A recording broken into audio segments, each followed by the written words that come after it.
Hey guys, what's up? Welcome back to For StarCraft 2 Strategy, your number one location for step-by-step strategy and tutorial videos. Today we're going to be taking a look at a Protoss strategy.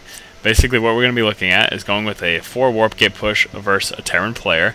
This is going to be very strong versus the Marine Marauder Medevac build. It's going to be a little tougher to deal with early on if your Terran opponent is going for siege tanks. If that is the case, you do of course want to throw a robotics facility in there to get some immortals. But just going with that 4 Warpgate push with the Stalkers, Sentries, and Zealots is going to do very well against the MMM build. So in this particular strategy replay, the players we're looking at are Chobo is our Protoss player, and the Terran opponent is Nama. So again, this is a Protoss versus Terran strategy. It's that 4 Warpgate push to respond strongly against that very effective MMM build that Terran players can do. So starting off here, pretty basic stuff with that 9 Pylon. We're also of course going to be chrono boosting the next 2 probes that are going to be coming out, taking full advantage of that extra research speed that the chrono boost does give us. And then of course we're going to be going ahead and dropping our gateway at 12 supply. So pretty basic opening for a Protoss player. Now taking a look here, we are of course scouting in our opponent's base. What we see at the moment is a lack of refineries. We do see a supply depot down by where his refinery should be, and we still don't see that barracks. That barracks is actually going to be hidden over here, so we're going to move around his base until we do finally see it. There we go, finally are aware of it.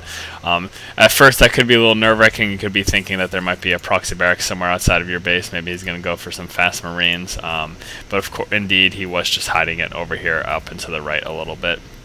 So finally we do have that refinery down, and I do just want to note here in scouting, up until the point where you actually have a threat in being in their base, like for example up until the point that this Terran player has a marine out, there's really no reason for you to pull out your scouting probe. You might as well keep them in, get as much information as you can. Right now we do see that marine that's researching out there. We can see that due to the flashing lights there, so we know a marine's coming. We also see this refinery's gathering gas, so he's either going to be dropping a tech lab down or getting a factory after this point. So we're just going to try to stay in to get as much information as we can. Taking a look back at our base, we do have that Cybernetics Core being built right now. Still no units coming out of our gateway. We're not worried about a Reaper rush, so there's no real reason to get any fast zealots or stalkers at the moment. We can hold off again because we were able to stay in their base for quite an extended amount of time and get a lot of scouting information as such. So we're just going to we feel kind of safe at this point where again we're not too worried. Now that we do finally have that Cybernetics Core up, we're actually going to go ahead and get a Sentry. What this is going to do for us, and again in this particular build, as I said before, we are going for that 4 Warpgate build. As you can see, we just did start researching Warpgate, but in this particular build we're going to start off by getting a hefty amount of Sentries early on. That's going to allow us with Force Field to block off our ramp in case we do get any early pressure. Also of course the Sentry is a ranged unit, and not a bad one at that. They do pretty good damage. Obviously not one of the better damage dealing units. They're clearly more of a support role because of their Force Field and Guardian Shield, but nonetheless they still aren't bad. But again, the point is in getting these Sentries early on is we're going to provide them time to save up a lot of energy so we can take full advantage of the Guardian Shield and Force Field. And basically when we do finally push out with our 4 Warpgate push, we're going to have a lot of energy from the Sentries we do have, and we're going to be able to drop down a lot of Force Fields and really mess up the concave of our Terran opponent when we do finally engage with them. And getting that better concave ourselves, it's what's really going to turn the tide of the battle in our favor. So as you can see, again, we are coming out with these Sentries. We do in fact have another one from both gateways coming out, so 2 more Sentries are going to be coming out as well. And then our final completion of that 4 Warpgate tech is being built back here. The last 2 gateways are being built right there. We do have both Assimilators up, fully saturated, getting as much Vespian as we can. That is wholly necessary considering that these Sentries do cost 100 Vespian per. We did just stop a scouting SCV from coming in as well. So basically what we're going to be doing here, and as soon as this WarpGate Research is finished, we're going to be turning all these into warp gates. We're going to be moving out, dropping down a proxy pylon. In fact, we already do start dropping that right there. We are going to cancel it though as we see these units moving up. There's really no point in leaving that pylon there if he's just going to be able to move up and kill it. Obviously we're not going to be able to defend it with just this probe. So pulling back on our Sentries for the time being, we're not going to engage engage quite yet. We do want to get a few more units in. But again, as you can see, we're starting off the game here with a heavier amount of sentries. We don't even have any stalkers on the board yet, and just a few zealots. And again, the point of that is that in having these sentries out longer, it's going to give them a lot more time to get up energy, and we're going to be able to abuse that force field a ton once we do finally make our timing push there. So just saving up some minerals and Vespene for the time being, getting ready for another drop of Warpgate units, of course getting these additional pylons to make sure we do not get supply blocked, the last place you ever want to be. Finally have a stalker on the board, a few more zealots, as well as a few more sentries. Those were warped in from this forward pylon right here. We are of course going to be moving a probe up with our force here to be dropping additional forward pylons. Always a good idea to kind of pepper your pylons across the battlefield en route to where you're attacking.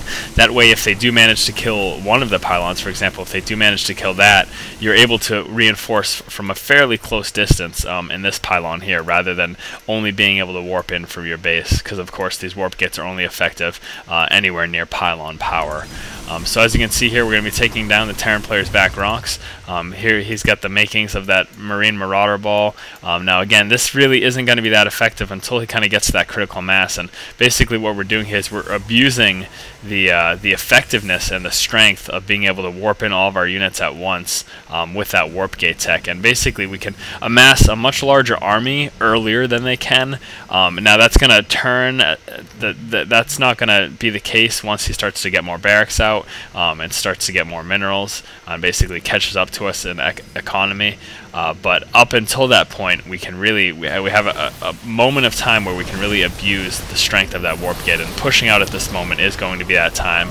As you can see, thanks to the fact that we saved up all of that energy for those sentries, we're able to drop some force fields and kind of push their units apart.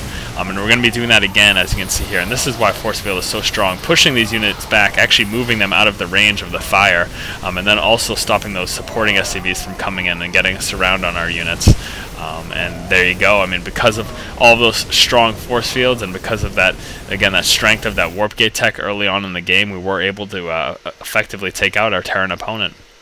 So again, guys, this has been 4 StarCraft 2 strategy. We did just take a look at a 4 Warpgate push with getting a heavy amount of sentries early on in the game. I'll go ahead and take another look at that build order here. We started off with that 9 pylon, followed that up with our gateway. While the gateway was building, we of course did drop an Assimilator. Now once the gateway finished building, we went ahead and started building our Cybernetics Core, and we didn't really worry about getting out an early Zealot because we had that scout in their base. We saw that there was no pressure coming from them. We saw that they hadn't even had a Marine out yet. All they really had was one refinery, a barracks building, and an orbital command coming in. So again, we weren't worried about early pressure, so we held off on getting that early Zealot. And then once our Cybernetics Core came up, we of course did go ahead and get our first Sentry. So again, starting out with those sentries as opposed to those stalkers, so that we can save up that energy and use the force field and guardian shield. And then of course we started researching our Warpgate tech. We dropped our additional gateways, and then we pushed out and took advantage of the strength of that gateway. And again, of course, like I said before, go ahead and try to pepper the battlefield with these pylons. Making more and more forward pylons, so that if one does fall, you will have those reinforcements fairly close. So again, guys, this is 4 StarCraft 2 strategy. If you guys like our videos and you like what we're doing here, please do go ahead and subscribe to our channel. Keep watching and keep owning, guys. Now this is where you can really take advantage of the mobility of Terran because of these medevacs. Basically what you're going to be trying to do here is hit your opponent on multiple fronts to try to split up their army and basically just